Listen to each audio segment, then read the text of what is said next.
আজ আমাদের গোবর্ধনে সিদ্ধ কৃষ্ণদাস বাবাজি মহারাজি জীবন চরিত্রের আলোচনা। যেহেতু উনি উনার শ্রীঅঙ্গ উড়িষ্যাবাসী, উৎকলবাসী, উনি হচ্ছেন ধনাঢ্য পরিবারে উনার জন্ম, রাজকীয় পরিবেশ। উনার পিতার নাম সনাতন কানন গো আর উনার মায়ের নাম জরি। তিনি হচ্ছেন মঙ্গ রাজার কন্যা। উনার পিতা সনাতন সে মঙ্গ রাজার কন্যা এবং উনার গর্ভেই 3টি পুত্র উৎপন্ন হয়। প্রথম পুত্রের নাম হচ্ছে রামচন্দ্র, আর দ্বিতীয় পুত্রের নাম হচ্ছে প্রসাদী বা বটকৃষ্ণ। এই 3 পুত্র। এই বটকৃষ্ণ হচ্ছেন আমাদের গোবর্ধনের সিদ্ধ।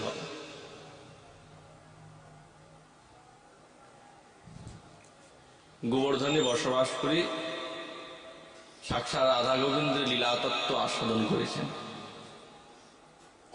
যখন পিতা মহারাজের দেহান্ত হয়ে যায়, আজকের কথা তো নয়, প্রায় আজ থেকে 300-350 বছর আগের কথা। আর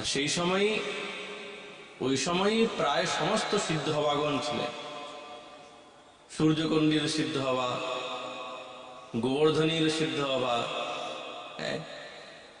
এবং কাম্যবনের সিদ্ধ হওয়া এবং রণবাড়ির সিদ্ধ হওয়া প্রায় সমকালে।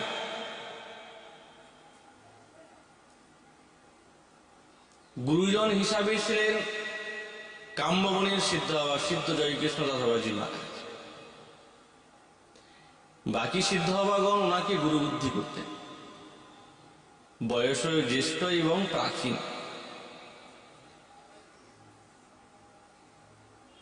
তো সেই সময়ে সতীদাহ প্রথা ছিল। পিতা মহারাজ যখন চলে গেলেন, তখন উনার মা জরি তিনি সতীত্ব নিলেন। পতিদেবকে কোলের মধ্যে নিয়ে সতীত্ব গ্রহণ করলেন। কিন্তু সতীত্ব গ্রহণ করার সঙ্গে সঙ্গেই তিনি যেন কিছু ইঙ্গিত করলেন 3 পুত্রকে। প্রথম পুত্র করজোড়ে দাঁড়িয়েছেন, তার মস্তকে শাড়ি বেঁধে দিলেন, বেঁধে এই মঙ্গরাজের অধিপতি বানিয়ে দিলেন।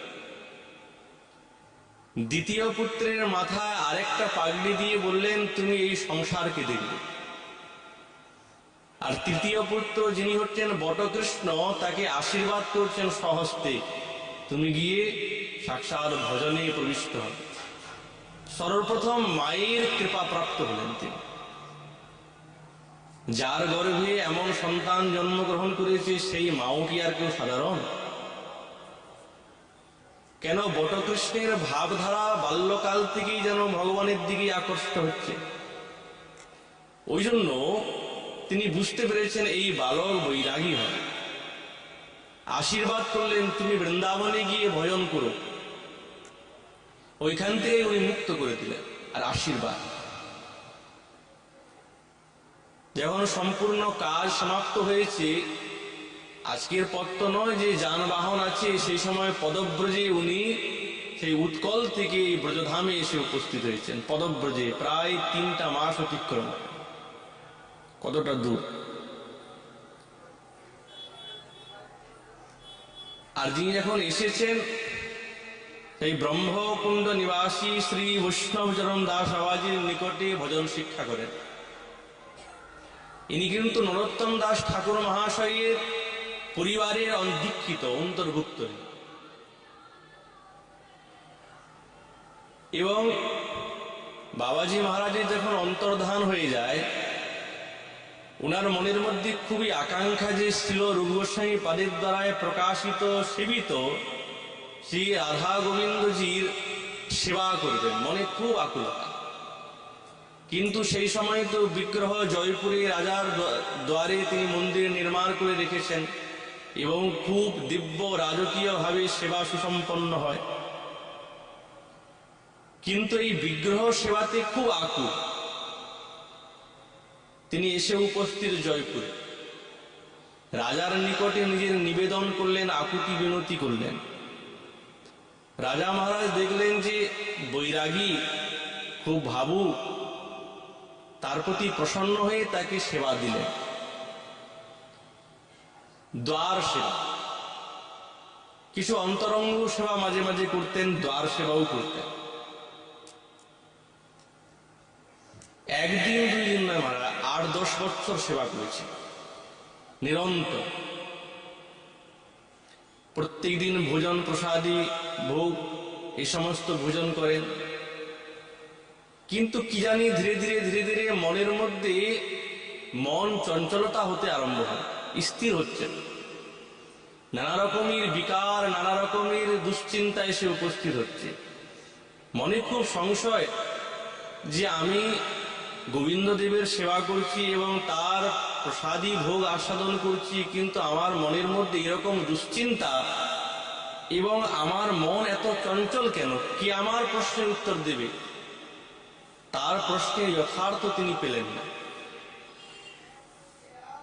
তখন সেইখান থেকে বিদায় নিয়ে এসে উপস্থিত, সে সময়ে কাম্যবনে সিদ্ধ হওয়া বিদ্যমান সিদ্ধ জয়কৃষ্ণদাস বাবাজি মহারাজ উনার চরণে সাষ্টাঙ্গ প্রণতি জ্ঞাপন করে বলছেন যে বাবাজি মহারাজ, আমি এতদিন সেবা করছি, সমস্ত বৃত্তান্ত বললেন, কিন্তু আমার মন স্থির নাই কেন, অস্থির কেন? মনের মধ্যে নানা রকমের বিকার, নানা দুশ্চিন্তা।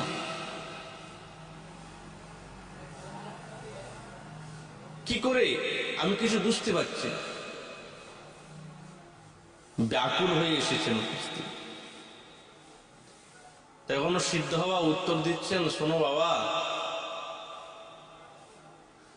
আমাদের মন তো কামনা বাসনায় জর্জরিত।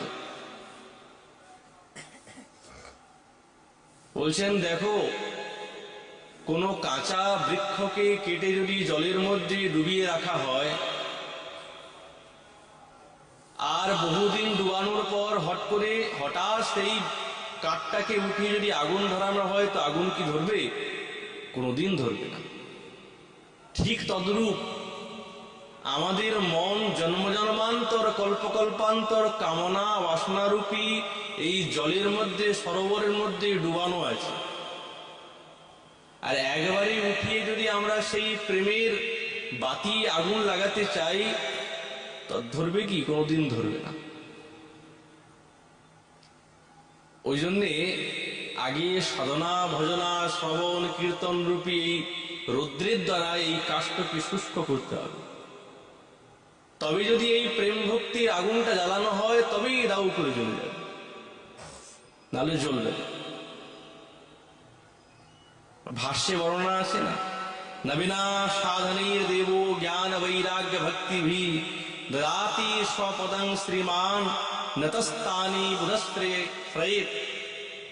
ন বিনা সাধনেই, বিনা সাধনের দ্বারায়, কেবল জ্ঞান বৈরাগ্যের দ্বারায় ভক্তি পাওয়া যায় না।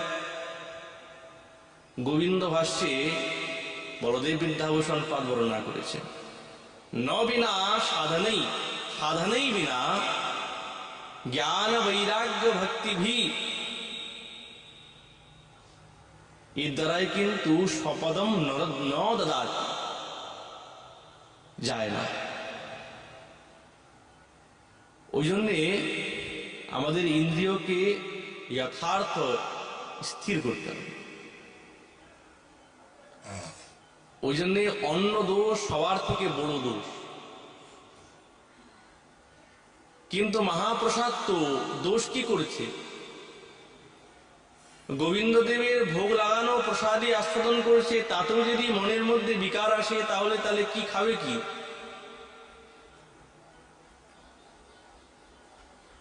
মহাপ্রভু বলছেন না, প্রভু কহে সন্ন্যাসীর ভক্ষ নহে উপকরণ, ইহা খাইলে কৈসে হয় ইন্দ্রিয়র দমন। এই সমস্ত ভোজন করলে কি করে ইন্দ্রিয় দমন হবেই না, মহাপ্রভু স্বয়ং। আর তিনি নিজেই আচরণ করে শিক্ষা দিয়েছেন, 3 বার শীতে স্নান, ভূমিতে শয়ন। ঠান্ডাতে একেবারে ঠান্ডা, সেই ঠান্ডাতে 3 বেলা স্নান এবং ভূমিতে শয়ন। কেন বলছেন? ইন্দ্রিয়কে দমন করছে। আর আমাদের আচার্যগণের জীবনীতেও তো আমরা পাই, ছিল রঘুনাথ দাস গোস্বামী পাদ, আজন্ম না দিল জিহ্বায় রসের স্পর্শ। এই জিহ্বাতে আজন্ম রসের স্পর্শই করতে দিল না।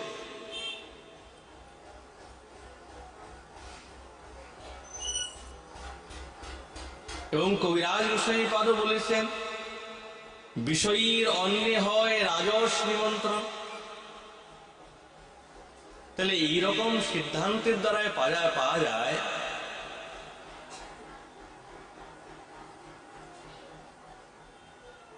এইরকম সিদ্ধান্তের দ্বারাই পাওয়া যায় যে সাধককে যদি মনটা স্থির করতে হয় তাহলে কতটা অন্য দোষ থেকে বাঁচতে হবে।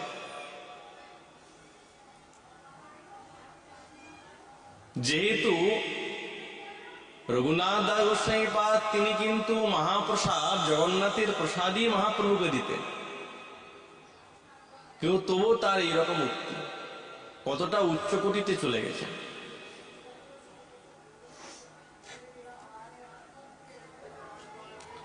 ওই জন্য বলছেন যে শোনো, অন্য দোষ হচ্ছে বড় দোষ। যখন তিনি বললেন যে মহারাজ এ তো মহাপ্রসাদ, ভগবানকে নিবেদন করা হয়ে গেছে, এতেও কি দোষ থাকবে? তখন উনি একটা দৃষ্টান্ত দিলেন, পূর্বের কথা একটা বললেন, শোনো পূর্বে একটা কথা আছে, সাধু বৈষ্ণবের মন্ডলী বঙ্গদেশ হইতে আসছে, খুব গান কীর্তন ঝান মৃদঙ্গা মৃদঙ্গ বাজছে, উদ্দণ্ড নৃত্য করছেন। যেই পথ দিয়ে আসছে সেই পথের মধ্যে একটা বিশাল অট্টালিকা, আর অট্টালিকা হচ্ছে একটা বেশ্যার অট্টালিকা। সারা জীবনটা তার এইরকম দুর্বৃত্তিতে কেটেছে, কিন্তু সাধু দর্শনে, উদ্দণ্ড দর্শনে, নৃত্যের দর্শনে তার মনটা বিগলিত হয়ে গেল।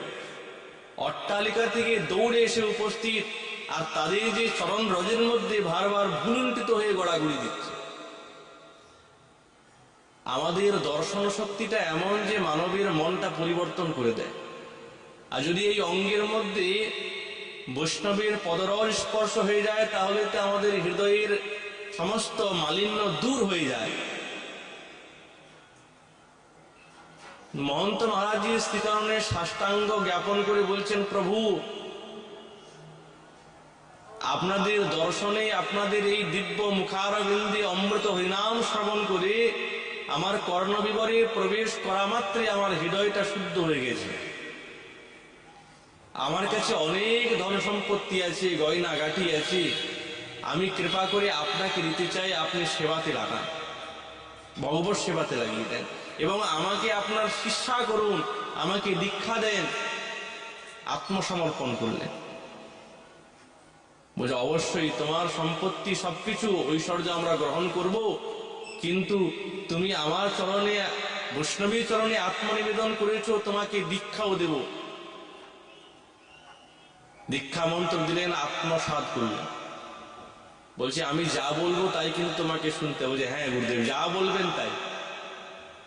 তোমার কাছে যত টাকা পয়সা আছে, গয়না গাটি হীরা মুক্ত যা কিছু আছে, সব নিয়ে তুমি বৃন্দাবনে যাও, আর বৃন্দাবনে গিয়ে গোবিন্দ দেবের সেবাতে তুমি এই সমস্ত বস্তুকে অর্পণ করবে। আনন্দ সহকারে গুরুদেব আদেশ দিয়েছেন, আনন্দ সহকারে সমস্ত বস্তু নিয়ে এসে উপস্থিত পোটলার মধ্যে। গোবিন্দ দেবকে দর্শন করে আকুলিত হয়ে গেলেন, বাহ কি রূপ। পূজারী মহারাজকে প্রণাম করে বলছেন, সমস্ত বৃত্তান্ত বললেন, আমি বেশ্যা, আমার ধন সম্পত্তি ঐশ্বর্য আমি গোবিন্দ সেবাতে লাগাতে চাই।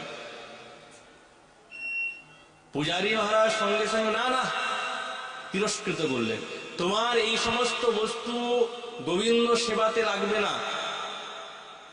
খুব অনুনয় বিনয় করল, না, তোমার এক নয়া পয়সা গোবিন্দ সেবাতে লাগবে না, এসব অশুদ্ধ। মনের দুঃখে যমুনার তটে এসে উপস্থিত, 3টা দিন অনাহারে পড়ে আছি, যেন প্রাণটা চলে যাবে, কেবল প্রাণ ধুক ধুক করে নড়ছে, কেবল বিরহে। কি আমি কি এমনই কদর্য যে আমার কোনো বস্তু সাক্ষাৎ গোবিন্দের সেবাতে লাগবে না, আমার জীবনটাতে ধিক্কার। গোবিন্দদেব তার ভাবে বিগলিত হয়ে গেল। বাহ, ভগবান স্বভাব দেখে না, ভাব দেখে। ভগবান স্বভাব দেখে না, ভাব দেখে। তিনি তার ভাব দেখেছেন। স্বপ্নের মধ্যে পূজারীকে বলছে, শোনো, ওই যে যুবতী, সে আমার জন্য, আমার সেবার জন্য ধন সম্পত্তি নিয়ে এসছে, তুমি যাও তাকে নিয়ে আসো এবং তার সমস্ত এই টাকা পয়সা ঐশ্বর্য আমার সেবাতে লাগাও এবং তাকে সে যাতে আমার শৃঙ্গার করে তাকে বলো। পূজারী মহারাজ বলছেন, প্রভু আপনি কি বলছেন? বলছে, আমি যেটা বলছি সেটা করো। এখন প্রভু বলছেন, সেবক কি করবেন তাই করলেন। সেই মধ্যরাত্রে এসে উপস্থিত দেখলেন একবারে মূর্ছা তন্দ্রাচ্ছন্নে পড়ে আছে সেই বেশ্যা। সঙ্গে সঙ্গে তাকে বললেন, প্রভু তোমার উপরে আদেশ করেছেন, চলো তোমার টাকা পয়সা সব ভগবত সেবাতে লাগবে, চলো তুমি ভগবানের শৃঙ্গার করবে। কি আনন্দ, যেন মনে হয় প্রাণ দ্বিতীয়বার ফিরে পেল, সঞ্চার হয়েছে। এসে উপস্থিত সুন্দরভাবে শৃঙ্গার করেছেন, প্রেমের সঙ্গে শৃঙ্গার করলেন। একজন বেশ্যা, যার বৃত্তি এইরকম, কিন্তু ভাব কেমন দেখুন, সাক্ষাৎ গোবিন্দদেব প্রসন্ন হয়ে গেলেন। শৃঙ্গার করেছেন প্রেমের সঙ্গে। তার এই সমস্ত ঐশ্বর্যের দ্বারা নানা 56 ভোগ ব্যঞ্জন তৈরি হলো। পূজারী মহারাজ সমস্ত বৈষ্ণবগণকে নিমন্ত্রণ করলেন। বৈষ্ণবগণও আনন্দ সহকারে এসে উপস্থিত। দিব্য রূপে ভোজ ভান্ডারা হলো, দক্ষিণা দেওয়া হলো। কিন্তু এই কথাটা তিনি গোপন রেখেছেন যে কার ভান্ডারা, এ সমস্ত কাউকে বলেন। রাত্রিবেলায় সমস্ত বৈষ্ণবগণের মহারাজ মনের বিকার এসে গেল। মনের বিকার আসা মাত্রই সঙ্গে সঙ্গে তারা তো ভয়ে বিহ্বল হয়ে গেছে। সঙ্গে সঙ্গে তৎক্ষণাৎ প্রাতকালে এসে উপস্থিত পূজারী মহারাজকে ডাকলেন, শোনো এদিকে আসো। হ্যাঁ মহারাজ, কালকে যে তুমি ভোজ ভান্ডারাটা করলে, কার ভোজ ভান্ডারা, কার টাকা? পূজারী মহারাজ তো ভয়ে থতমত খেয়ে গেছেন, কাঁপতে কাঁপতে বলছেন, মহারাজ একজন বেশ্যার টাকা পয়সা সেই ভান্ডারা দিয়েছে, সেই এইগুলো। বৈষ্ণবগণ তো বড় কুপিত হয়ে গেলেন, তুমি এইরকম অনাচার করলে, অপবিত্র অন্ন আমাদেরকে খাওয়ালে এবং আমাদের মনের বিকার করিয়ে দিলে। তিনি বলছেন, মহারাজ আমার তো কোনো দোষ নেই, আমি কি করব? প্রভুই আমার বলপূর্বক করিয়েছেন, আমি তো মানা করেছিলাম কিন্তু তিনি তো মানেন নাই, আমি এর মধ্যে আমার তো কোনো দোষ নেই। এই প্রকার যখন শুনলেন, সঙ্গে সঙ্গে বৈষ্ণবগণ আরো বেশি কুপিত হয়ে গেলেন। ঠাকুরকে বলছেন, ঠাকুর তুমি আমাদের সঙ্গে কি এরকম অত্যাচার করলে?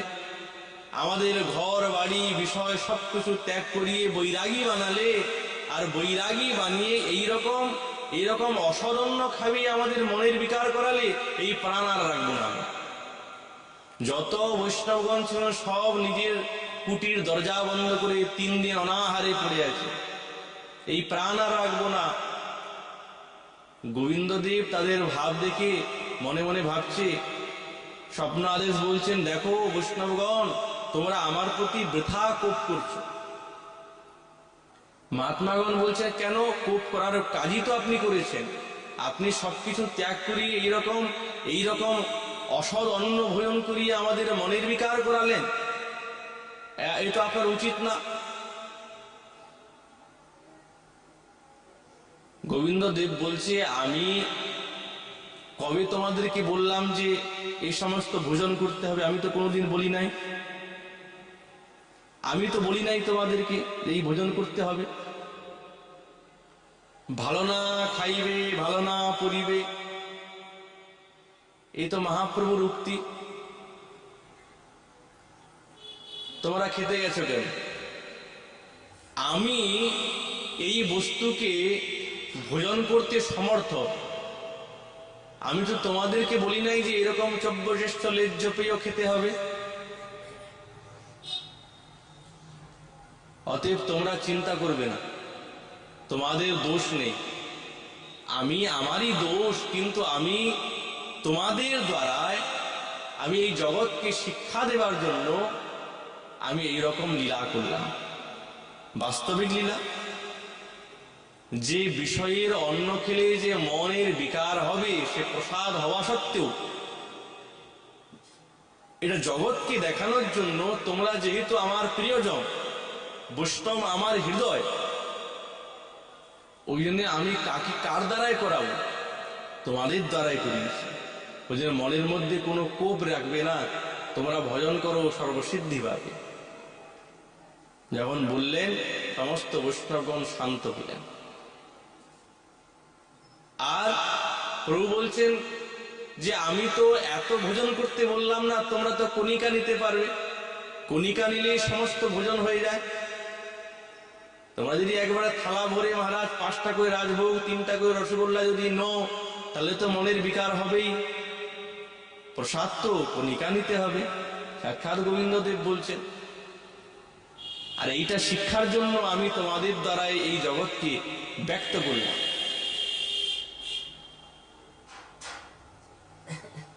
তখন তিনি বুঝতে পারলেন, সমস্ত বৈষ্ণবগণ বুঝতে পারলেন বিষয়টা কি।